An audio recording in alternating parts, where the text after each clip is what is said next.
Hello everyone. NCERT गणित कक्षा 11वीं में आपका स्वागत है।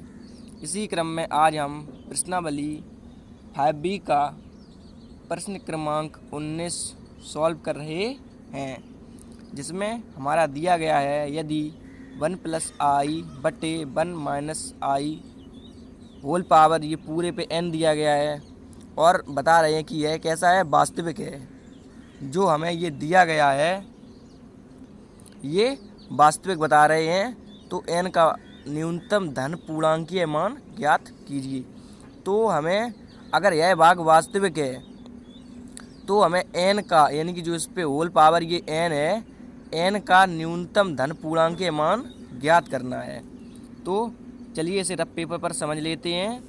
तो चूँकि हमें 1 + i बटे 1 - i होल पावर n दिया गया है और ये कैसा है, वास्तविक है, तो जब यह वास्तविक है तो इसका काल्पनिक भाग कितना हो जाएगा, तो आंसर है काल्पनिक भाग 0 हो जाएगा। क्योंकि एक भाग हमें दिया गया है n, तो यह जब यह वास्तविक है तो यह काल्पनिक भाग 0 होगा। और अब हम इसे जब सॉल्व करेंगे तो कैसे करेंगे, सॉल्व करने की प्रक्रिया समझ लीजिए। तो हमारी प्रोसेस यह है कि ये 1 + i और 1 - i है, इसके हम हर के संयुग्मी का ऊपर नीचे गुणा करेंगे, यानी कि इसका क्या करेंगे, हर पर में कर। उसके बाद देखिए आगे क्या होगा, तो चलिए समझ लेते हैं। तो सबसे पहले आपको हल लिखना है, उसके बाद बहुत ही इजी है, आपको बिल्कुल समझ में आ जाएगा। तो चलिए लिखते हैं। सबसे पहले आपको हल लिख लेना है। तो हमने हल लिखा, उसके बाद हमने लिखा दिया है, ये हमें दिया गया था तो हमने लिख लिया। अब हम इसके हर के संयुग्मी का ऊपर नीचे गुणा कर देंगे, यानी कि हर परमीकरण। तो हम लिखते हैं हर परमीकरण करने पर। चलिए हर परमीकरण कर देते हैं। तो हम लिखेंगे हर परमीकरण करने पर। तो हमने लिखा हर परमीकरण करने पर, तो चलिए इसका हर परमीकरण कर देते हैं। तो 1 + i बटे 1 - i, तो हम इसके हर परमीकरण करेंगे, यानी कि हर परमीकरण क्या होता है, तो 1 - i है, तो हम इसके संयुग्मी, यानी कि संयुग्मी इसका क्या हो जाएगा, माइनस है तो क्या हो जाएगा, प्लस। ऊपर नीचे गुणा कर देंगे इसके संयुग्मी का। तो 1 + i बटे 1 + i, जितना आप ऊपर से गुणा करेंगे, ऊपर गुणा करेंगे उतने ही नीचे भी गुणा करेंगे। तो इस पे होल पावर ये n ज्यों का त्यों लिख दीजिए। तो अब आगे देखेंगे, तो इसमें अब आगे देखेंगे तो आगे ही हमारा क्या हो जाएगा, आपको बराबर भी लगाते रहना है। तो अब ये आगे हमारा क्या हो जाएगा, आगे से सॉल्व करेंगे। तो बराबर लगा दीजिए, और चूँकि गुणा है तो ऊपर का ऊपर गुणा करेंगे और नीचे का नीचे गुणा करेंगे। तो ऊपर ये 1 + i और 1 + i ये 2 बार है, तो ये होल स्क्वायर हो जाएगा, 1 + i का होल वर्ग हो जाएगा। और ये बटे, आप नीचे देखिए तो इसे आप ब्रैकेट में भी बंद कर सकते हैं। तो ये हमें फॉर्मूला दिख रहा है a² - के b², यानी कि सर्वसमता हमारी दिख रही है a² - के b²। तो क्या होती है देख लीजिए फॉर्मूले में, चलिए दिखा देते हैं हम आपको। तो सर्वसमता हमारी होती है a² - b² की होती है a - b और a + b, जो कि हमारा ये लिखा हुआ है a - b और a + b, यानी कि एक ब्रैकेट में a - b और दूसरे ब्रैकेट में कितना है, a + b। तो हम इसे लिख सकते हैं a² - के b² के फॉर्म का। तो यहाँ पे a के स्थान पे कितना है, 1 है, और b के स्थान पे कितना है, तो i है। तो a² यानी कि 1 का स्क्वायर हो जाएगा, और माइनस तो ज्यों का त्यों, और b² यानी कि i का स्क्वायर। तो चलिए लिख देते हैं, आपको फार्मूले में भी देखते रहना है।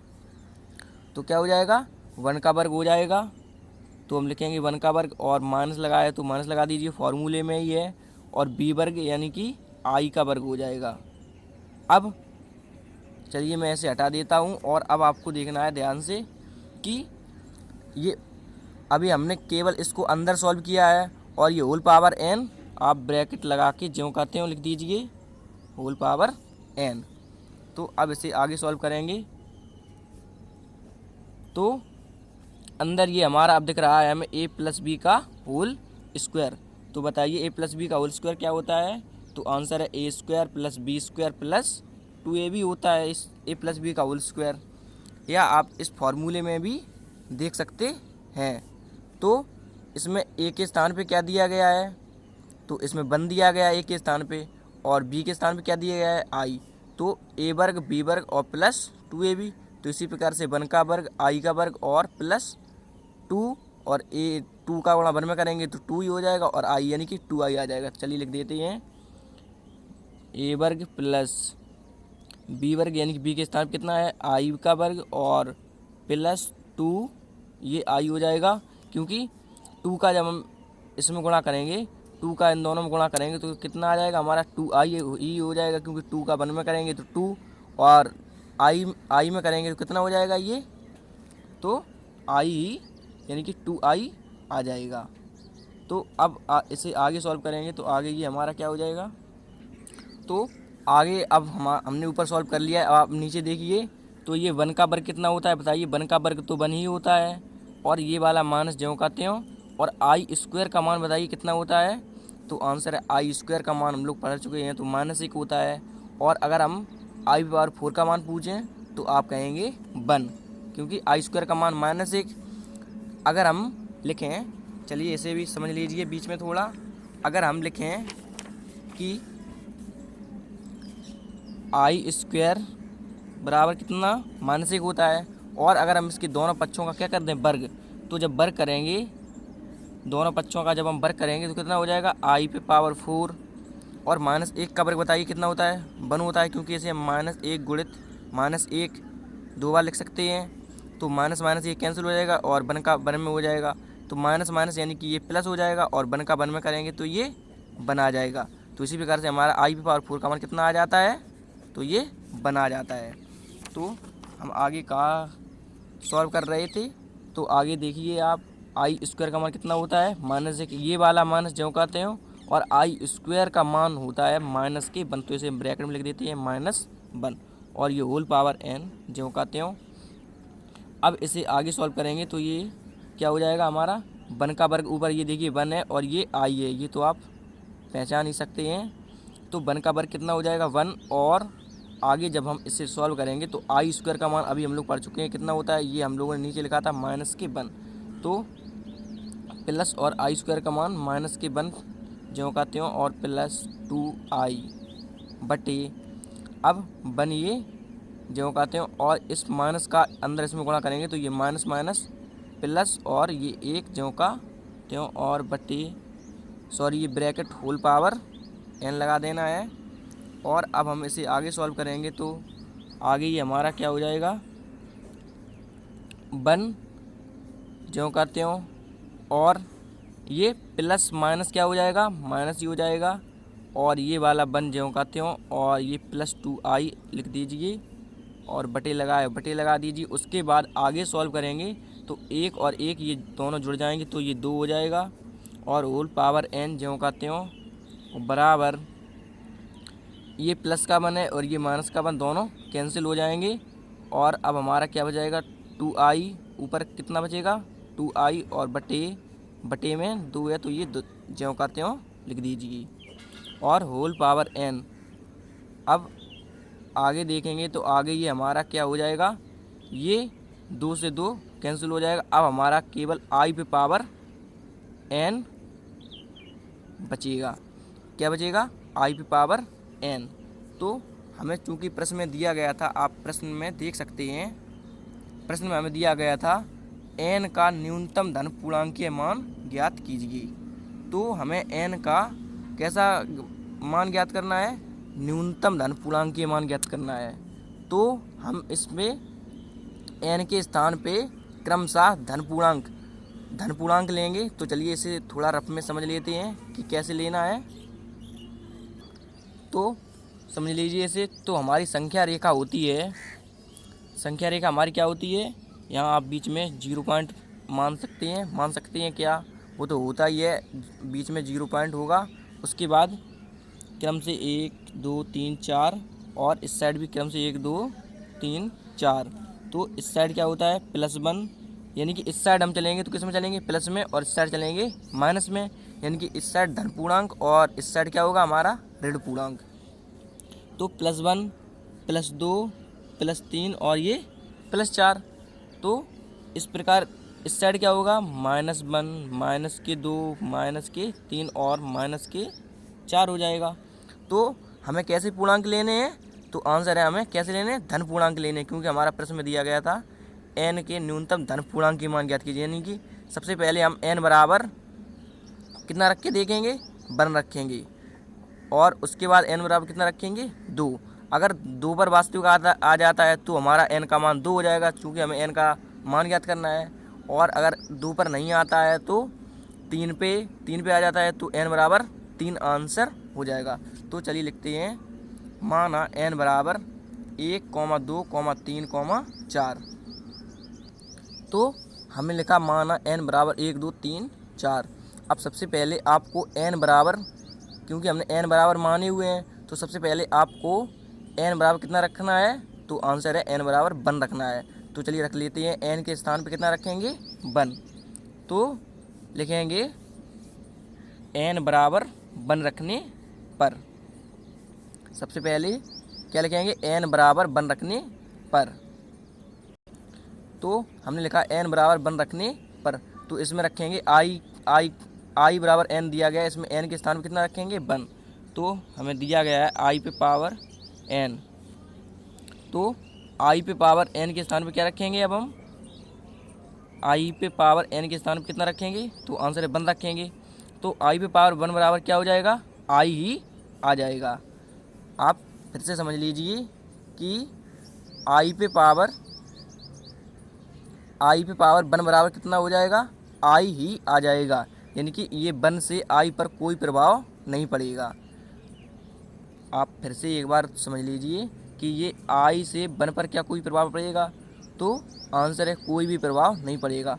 तो ये हमारा i कैसा है, क्योंकि हम लोग जानते हैं जिसमें i होता है यानी कि इसका गुणांक कितना माना जाता है, कुछ भी गुणांक नहीं है तो हम 1 मानते हैं, तो इसका 1 गुणांक होगा।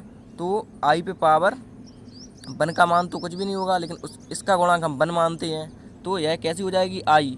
तो आंसर है हमारी कैसी हो जाएगी, काल्पनिक संख्या। तो हम इसे काल्पनिक नाम दे देते हैं, क्योंकि यह काल्पनिक है तो हमने इसे काल्पनिक नाम दे दिया। अब हम क्रमशः n बराबर कितना रखेंगे, 2 रख लेते हैं, n बराबर 2 रखते हैं, क्योंकि हमें काल्पनिक मान नहीं चाहिए था, हमें चाहिए है वास्तविक मान। तो n बराबर 2 रखते हैं, तो लिखते हैं n बराबर 2 रखने पर। तो हम लिखेंगे n बराबर 2 रखने पर। तो चलिए n बराबर 2 रख लेते हैं। तो i हमारा दिया गया था i पे पावर n, ये दिया गया है, तो n के स्थान पे हमें कितना रखना है, तो ये एक बार पहले ऐसे लिख लेते हैं, उसके बाद रखते हैं। तो अब हम रख लेते हैं i पे पावर n के स्थान पे हमें कितना रखना है, तो आंसर है n के स्थान पे हमें 2 रखना है। चलिए i स्क्वायर, यानी कि 2 का मतलब ये स्क्वायर हो जाएगा, और बराबर i स्क्वायर का मान बताइए कितना होता है, तो आप कहेंगे अभी हम लोग पढ़ चुके हैं, तो आंसर है -1। तो i स्क्वायर बराबर कितना हो जाएगा, -1। तो -1 एक कैसी संख्या है, जो कि वास्तविक संख्या है, क्योंकि इसमें i साथ में नहीं है, तो यह कैसी संख्या हो जाएगी, तो आंसर है यह वास्तविक संख्या हो जाएगी। तो हमें ज्ञात क्या करना था, तो हमें ज्ञात करना था कि अगर यह मान हमारा कैसा है, वास्तविक है, अगर ये वाला मान वास्तविक है तो हमें n का मान ज्ञात करना था। जब ये वाला मान कैसा होना चाहिए, वास्तविक, तो हमें किसका मान ज्ञात करना था, n का न्यूनतम धन पूर्णांकीय मान ज्ञात करना था। तो हम लोगों ने क्या निकाला, n का मान देखिए, तो हम लोगों ने n का मान कितना निकाला, तो ये i स्क्वायर, यानी कि अब ये हमारा वास्तविक भाग भी हो गया। i स्क्वायर का मान कितना होता है, -1, तो ये हमारा कैसा हो जाएगा, ये 1 हमारा कैसा हो जाएगा, वास्तविक भाग। तो इसे हम वास्तविक नाम दे देते हैं। और i पे पावर ये जो स्क्वायर है, तो n का मान हम लोगों ने कितना लिया है, 2। तो n बराबर 2 हमारा एक धन पूर्णांकीय मान, यानी कि n बराबर 2 ही हमारा क्या हो जाएगा, आंसर हो जाएगा, क्योंकि हमें n का ही मान निकालना था और वो भी कब, जब वास्तविक हो। अगर हमें काल्पनिक का कहा जाता, अगर हमें काल्पनिक का कहा जाता तो हमारा कितना मान हो जाता, आई पे पावर 1, यानी कि एन का मान हमारा 1 आंसर हो जाता। लेकिन हमें चूंकि वास्तविक का कहा गया था तो हमने वास्तविक पर एन बराबर 2 प्राप्त किया, तो यही हमारा आंसर हो जाएगा। तो आप यही भी समझ लीजिए कि अगर अब आपसे ये कहा जाए, जैसे हम एन बराबर हमने 1 रखा तो हमें आई प्राप्त हुआ, यानी कि काल्पनिक भाग। अब हम अगर आई एन के स्थान पे अगर हम 3 रखेंगे तो भी हमें कितना मान प्राप्त होगा, तो वो भी हमें काल्पनिक भाग ही प्राप्त होगा, क्योंकि यह विषम संख्या हो जाएगी 1, 3, 5 ऐसी क्रम से। और इसमें हमने n बराबर 2 रखा है तो हमें वास्तविक भाग प्राप्त हुआ, आई से वास्तविक भाग प्राप्त हुआ। तो इसमें अगला भाग हमारा क्या होगा, 4। तो अगर हम 4 रखें n के स्थान में तो भी हमें वास्तविक भाग ही प्राप्त होगा। लेकिन हमें प्रश्न में क्या कहा गया था कि n का न्यूनतम यानी कि सबसे छोटा, तो हमसे सबसे छोटा पूछा गया था। तो हमने n का मान सबसे छोटा यानी कि 2 न्यूनतम मान निकाला, और वो भी वास्तविक के लिए।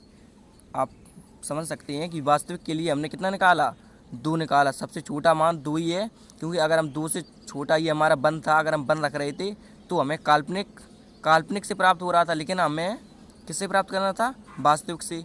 क्योंकि हमें प्रश्न में दिया गया था कि वास्तविक है, ये वाला मान हमें वास्तविक दिया गया था।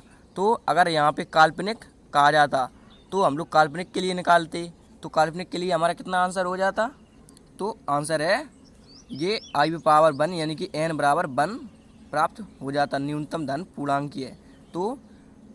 तो हमें वास्तविक के लिए कहा गया था, तो हमने n बराबर 2 न्यूनतम यानी कि सबसे छोटा n का मान निकाला, तो यही आपका आंसर हो जाएगा। तो आशा करता हूँ कि यह प्रश्न आपको समझ में आ गया होगा। Thank you.